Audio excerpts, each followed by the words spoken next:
in Kenya to do without Raila. Raila has those people who are known as suicidal supporters. They're really true supporters.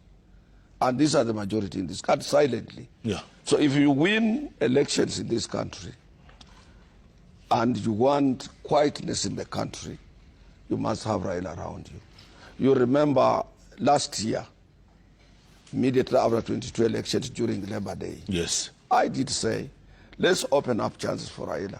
If you can get a job at the African Union, let's set up an office for him. Let's get him doing something. Yeah. Let's keep him busy. Keep him busy. I'm happy the president went through that direction, because Raila is not just an ordinary politician.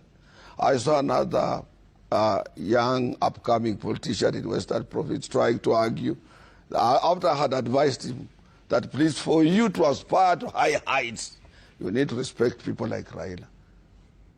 Not only for their contribution or what they did for this country, but because of the support they have.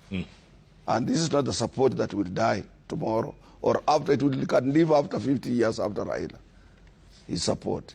So if you want a peaceful society, a cohesive society, somebody who has nearly, not really, but nearly half of this country supporters.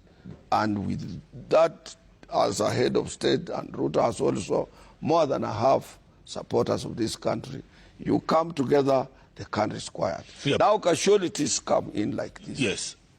Because there must be also changes to suit his interests, to suit the interests of his supporters, and so on. And it is on give and take basis. In that process of give and take basis, some are casualties have got to exit, so that uniformity and people moving towards one direction in that dispensation or in that agreement is carried out without any. Go-to Secretary Francis Atwoli has come out to really expose Raila Amolo Odinga in terms of his political power, political influence, and why Raila Amolo Odinga needs to be contained and tamed, especially after he loses election. So during this speech, Francis, Secretary of the Kotu, says that Raila has majority of the suicidal supporters who are very loyal, and anytime they're willing to listen to Raila Amolo Odinga.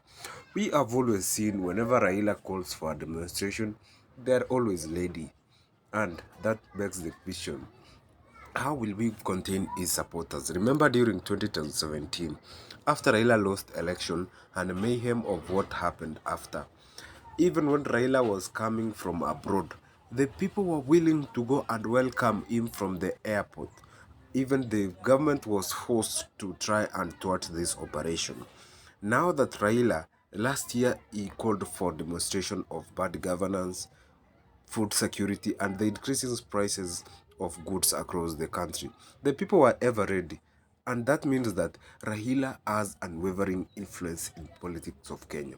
As Atwoli is suggesting, the president, for him to survive or to have peace or the political stability, that means the peace without demonstration and many opposing factors, Raila needs to be contained. So the president brought in Raila and some of his allies to the government.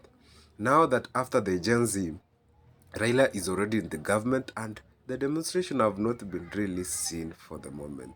Some people claim that Raila Amolo Odinga and camp took over the Gen Z efforts, but Raila is a force to reckon.